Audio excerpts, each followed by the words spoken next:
Hi everyone, and welcome along to today's video. This one is to let you know that I've finally had to succumb to these things here. Yeah, hearing aids. Not as bad an experience as I thought. I've been suffering from terrible hearing for quite some time actually. That's probably why I always have my music up really loud. But it seems my father was also very deaf by this age. I could have inherited, but I'm pretty certain that most of it's been my own doing. I've been doing mobile DJing for some 25 odd years in the past. A lot of times I have a speaker right here, right next to me in a small pub, blasting away all night, you know, these long discos they used to do. Before that, I mean, I've no doubt in my younger days, well, I know I'd often get a drill out, no ear defenders, whoop through the wall. We've all done it, I guess, where we haven't bothered putting ear defenders on, and you know, its result is this. Well, not all of it. There's a lot of it involved. As I say, lots of factors can cause hearing to go down. But I'll show you what you're supposed to get and what frequencies I was actually getting on a little graph, shall I? So this little graph isn't much, is it? It doesn't show much, just a line and two drop ends. But basically, when we're young, very young indeed, we can hear the whole of this frequency spectrum here, from 20 to 20 kilohertz, and we should be able to hear the whole spectrum right through. But gradually as we get older, we do get a loss anyway, even without doing damage to our ears. So that in mind, I'll show you where mine registered on the hearing test. The frequencies that I had left that I was hearing was just there, around about 1K, just a little bit either side of it. Once again, in my shocking little drawing, the frequency range, and basically, you know, normal levels of hearing were up there. I can't remember what the actual range is, but mine was about half of that, and only hearing in the middle spectrum there, so I was pretty bad. So I was advised I would have to have hearing aids made up of it. Now it wasn't all bad because it's all on the NHS, which is brilliant for us living here in England, isn't it? Don't have to pay a penny. And apparently I found out these hearing aids are not the old kit you used to get years ago that were pretty bad. They've come on a long way from that, and that's why I want to tell you about them, because it wasn't as bad as I thought they were going to be. They were made up obviously specifically for my hearing. There is a hearing graph that they did, particularly I was in a room for about an hour having different tones rung through my ear, each one individually, until they made this graph out and worked out exactly what hearing aids I would need to boost the frequencies that were missing in my ears. Now that boosters now mean that I can now hear up to 6K, which isn't bad because 10 is a lot of times around about the average for a 30-40 year old, because 20, as I say, is really when you're very young.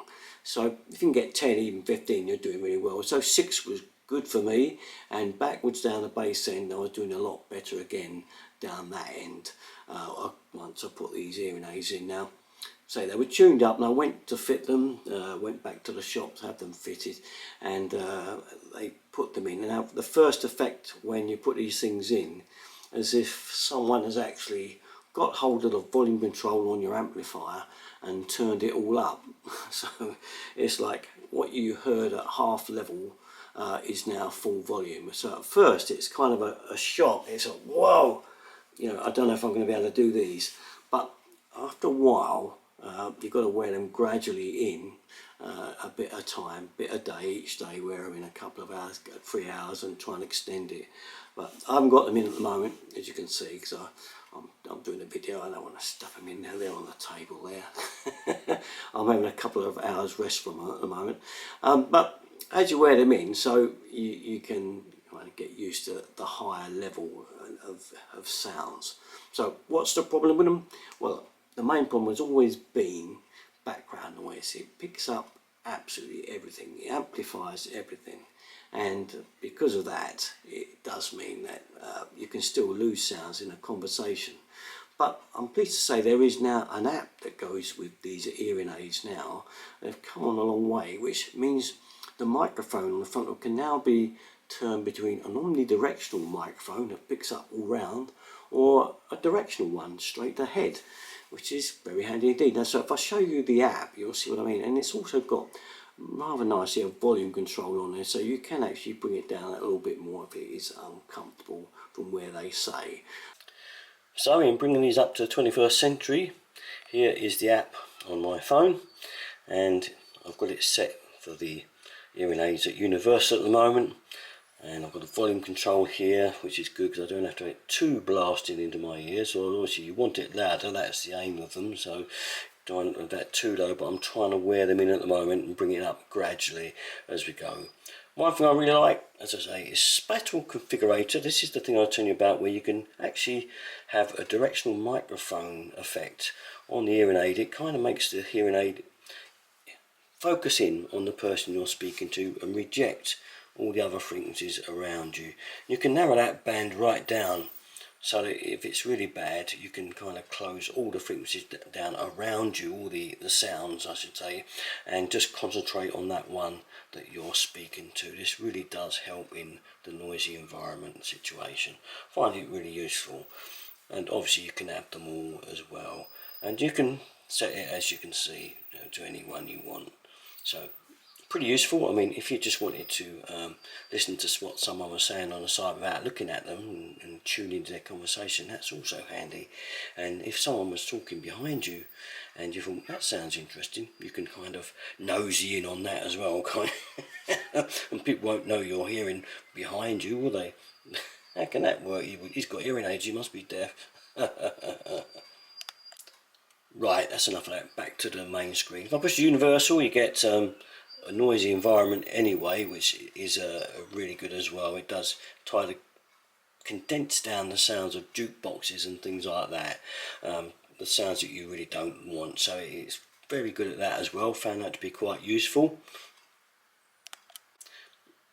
Other settings are bass and treble, which very important again. I think if your frequency is falling off the treble end, you can give yourself a little bit more top still if you want. You get battery status, which is useful. 3 beeps if it's full, 2 beeps if it's half, and 1 beep if there's only one left, which is very handy. And let's go back on that, and we've got obviously the broadcast level, setting it up, and that's it. So I think things have really kind of moved on a little bit with these to make me more happy with the way they work than how they used to be some time ago, when it was, they were just stuck in your ears and amplified everything going, and you either put up with that or you had nothing. There we are then, just something to show you how good the old hearing aids have got of late. And they were just national health ones, as I say. I know you can buy lots of ones out there, and far superior than that again, but you do have to pay for those. Have to pay a penny for these. We're going to see how we get on, because I've only just started with them, and hopefully things should get better and better and easier as we go along. Anyway, just thought I'd update you with that one. So what's that you said? Right, yeah, all my videos, they're at 33. See you next time. Bye bye.